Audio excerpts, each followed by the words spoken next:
Alright, welcome everybody. This is going to be a quick tour of my 50 fused modular frames per minute build. As you can see, it's not entirely finished yet, but I've got all my machines rolling. Let's start at the beginning. I use conveyors to bring in all the ores. I like trains. Oh crap. But they're... Hey little buddy. I like trains, but I like the reliability of conveyors more than I dislike the look. So here we go. On the right here we have the nitrogen gas coming in and being turned into 400 nitric acid per minute.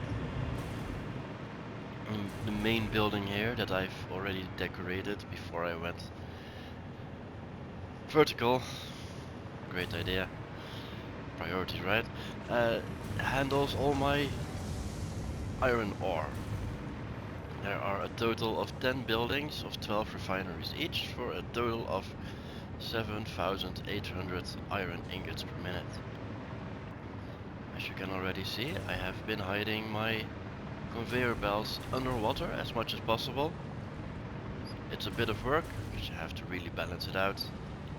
But as you can see, you get wet, you keep flying. And it's really not too bad. Bauxite coming in. To the left here is my wet concrete production. Also all goes up. Goes below the buildings, through the buildings, upwards to the crap upside. Behind here, the bauxite gets turned into 3,528 alumina solution per minute. My god, bauxite is thirsty. You would think traveling underwater like this, you don't need more water. You do. Through pipes, also underwater. Coming in. It's oops. You didn't see that, right? It's in fact 6,000 per minute.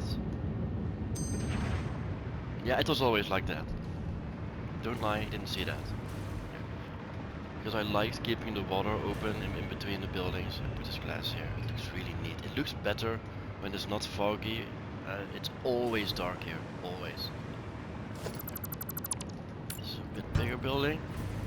It really shows off the underwater works. This is the aluminum scrap going into this building here. Which is a 6-stage building going up, and these beautiful elevators going all the way up. Smelters, 21 smelters per floor, if I'm not mistaken. 600 ingots per minute. As you can see, I'm still dealing with some hiccups. They should all look like this one, but we're working on it. Behind here is my wastewater disposal factory. I brought in some coal especially for this. But one of the only things I overclocked, because I didn't want to waste time building 40 or 50 of these things just to get rid of water. It's done, whatever, man. Oh yeah, I made this blueprint nice and easy, and I figured I'm gonna put it right here and connect the things, but it took all 5 of them in one go. No problema. It looks absolutely bonkers, but works for me, man.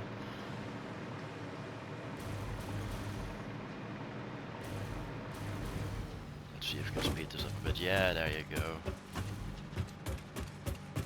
Things making themselves useful, even if they look a bit wonky.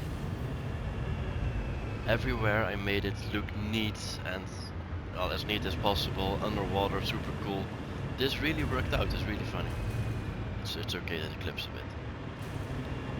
Now, let's start over here. I'm bringing in my crude oil over here. Turning it into, is this crude oil? This is, yeah, crude oil, heavy oil residue, goes to fuel, more heavy oil residue, goes to rubber and a bit of plastic. The plastic is needed for coated iron plates. And my rubber concrete.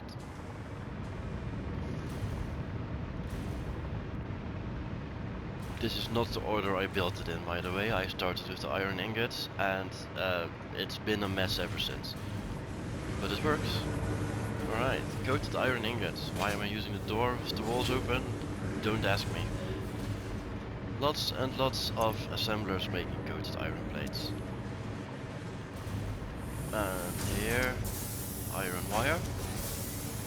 Every single other platform above the ingots gets turned into iron pipes. As you can see. I have some foundries here for steel to make steel rods with. Just a little bit of iron that I had left over from the iron plates. Which is because they come in like this. And some extra iron pipes because 780 iron ingots turns into 195 iron pipes. I needed 1000, so I needed 40 more. Good thing for overflow. The rest are all iron pipes, so I'll spare you that. Extra pipes.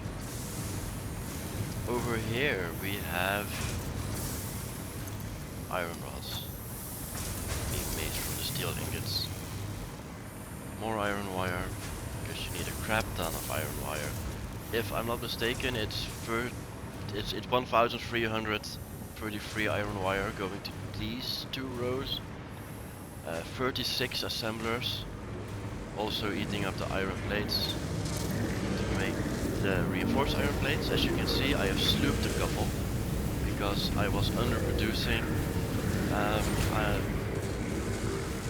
It's all huge manifolds, so it's just going to take 50 fucking years to fill up.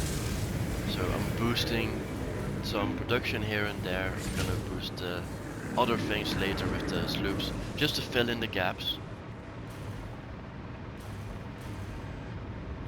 More iron pipes. Over here we're producing the industrial beams with the iron pipes. Both sources of concrete come together here as well. And the overflow ends up here. And the end of this is the other concrete from over there, I think, whatever. Comes up here and goes up. Over here we are making the modular frames, iron plates, reinforced iron plates. This is, wait, I was already there. 2 floors. Or am I confused? No. This is 2 rows. Yeah. This is 34 assemblers per row, so 68. The last 2 are underclocked. You need a lot of modular frames, and they're very inefficient. 800 iron rods, 200 reinforced iron plates, less than 200 modular frames. What a crap production is that. Finally, we arrive at the 18 manufacturers making heavy modular frames. These are not too bad, honestly. As you can see, all but a couple are working. The 3 at the end I can see are yellow. But that's what the sloops are for. They'll fill things up and fix it. The last stage of production, the most important one. As you can see, a lot is not working, that's why I'm moving some sloops around. Here we are. What a mess. I really hate the inputs for blenders. Even worse than the manufacturers. But here we are. We are currently at 30 fused frames per minute, which is not bad for something I only just fired up. As I said, manifolds take forever to fill up. That's why I'm moving the sloops around. But we'll get there. 3 ports. One to the depot. This one is for tapping off to future productions. Not sure what I'll use them for yet. Probably pressure conversion cubes. But I do want to wait until I have 50 per minute. I'm gonna get it to work. And the one on the left, because since I'm not using them anyway, the end goes to Sink Island. I didn't need 9, but I set them up because I didn't want to figure out how many I needed beforehand. It's just for the overflow. And mostly these guys, they give me... Well, I went from 300,000 per minute to almost 3 million, so there you go. So, I hope you enjoyed the tour. I'm sorry it's so dark, but it's almost always night or foggy here, so we make do. Thank you very much. It's been Ravenism.